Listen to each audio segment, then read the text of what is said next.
matter what they say about Sara Duterte, hindi naniniwala yung mga Bisaya na nagnakaw si Sara. At saka even lawyers, confidential fund, 129 million, ginako niya ba yun? Eh sabi ng COA, may unmodified opinion sila. Opo. Kanina lang. Wala namang problema. Oo. So, sa akin, hindi naman yan betrayal of public trust kung hindi siya nag-liquidate na maayos kasi nag-COA commissioner ako eh. Opo. Eh di kung mapatunayan sa COA na hindi niya na-liquidate na maayos, eh di mag-refund siya. Yun naman talaga ang rule. Ipapa-refund siya ng commission. Pag hindi siya nag-refund, eh siyempre abulin siya ng gobyerno. Opo, dun siya kakasuhan. Yun lang. Pero yung nag-kickback siya dahil nag-commission siya, wala. Diba? Yung nag-ghost project siya, wala. Good afternoon, Vice President Sara Duterte. Ma'am, kamusta po kayo today?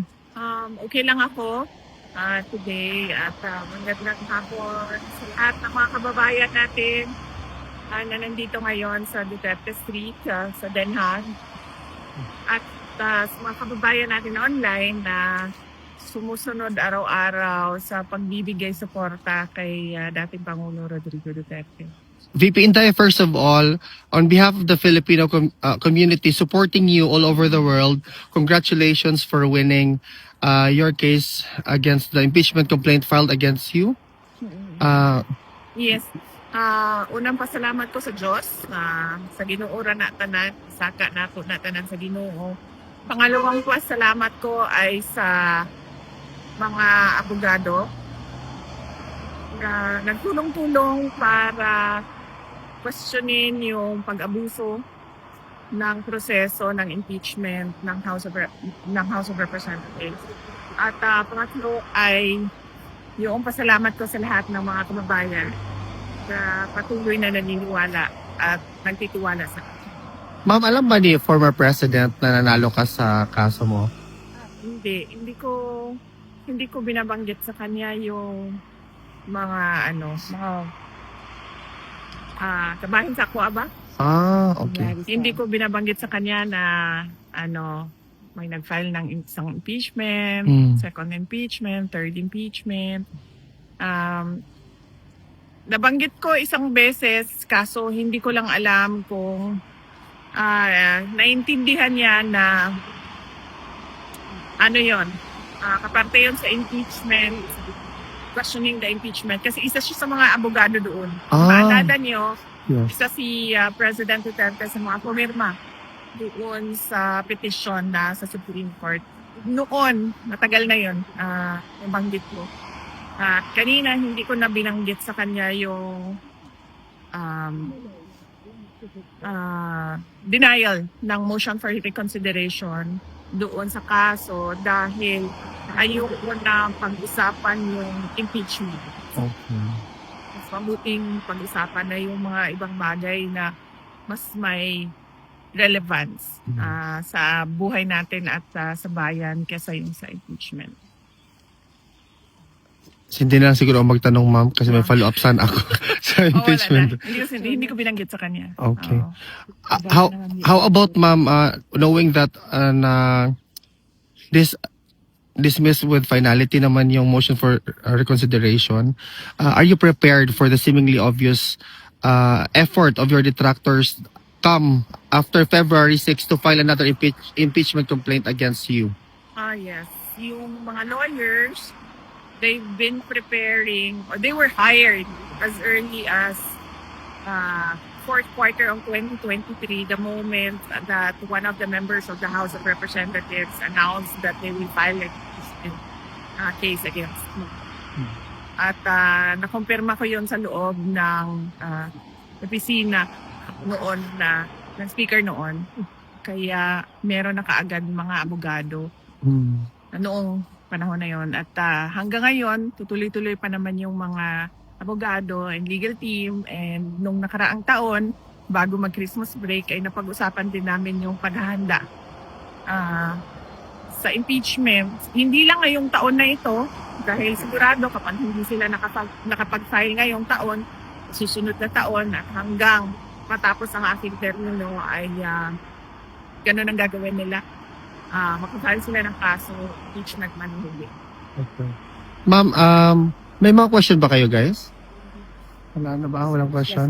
Ma'am, do you have Ma'am, do you have a message na lang sa mga kababayan natin na talagang sobrang nasiyahan, including myself, for this positive development? Hinay-hinay lang sa celebration. Don't drink and drive, mga kapabayan. Mag-celebrate kayo, pero celebrate responsibly. Huwag ubusin ang pera sa bisyo. At huwag magmaneho ng lasing. At kung maaari ay dyan na lang kayo sa mga bahay ninyo mag-celebrate or mag-celebrate kayo online. Mas mura yon. Internet lang ang kapital ninyo. Data lang. VP Inday, mabuhay ka, stay strong. Thank you. We are Maraming rooting for you. salamat sa inyo. Ang ano ko ay wish ko talaga lahat. Para sa bagong taon ay paulit-ulit naman yon.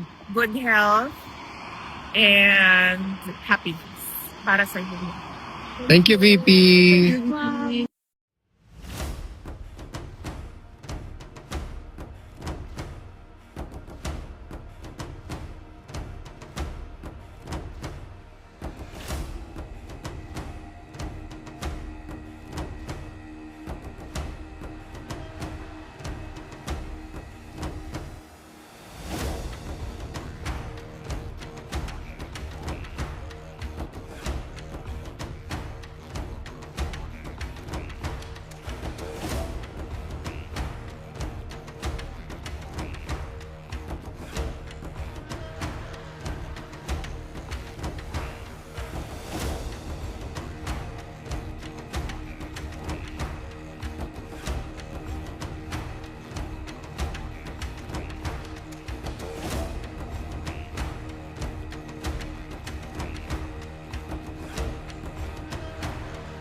Zinc alloy na GPS Sportwatch. Check mo.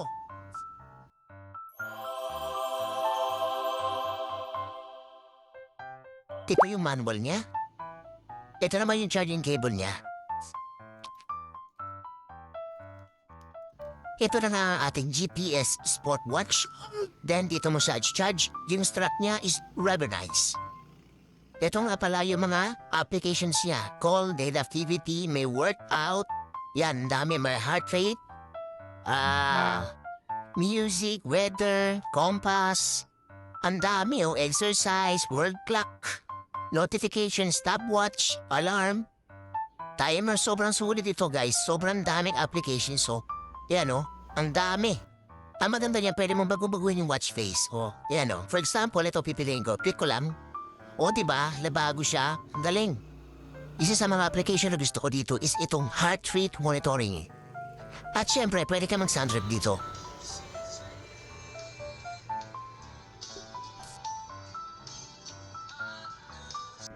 Pwede ka rin makareceive ng text message. Ayan o, pautang daw. Click mo lang itong sport button para sa mga sports activities mo. Yan, for example, running, walking, and then marami pang iba. Mamimili ka na lang. Sobrang dami. Kaya kung gusto mo ng GPS Sportwatch, i-click mo yung product link, dyan siya makukuha. Tapos may maganda pang discount na binibigay. Huwag mo lang palampasin. Get it now.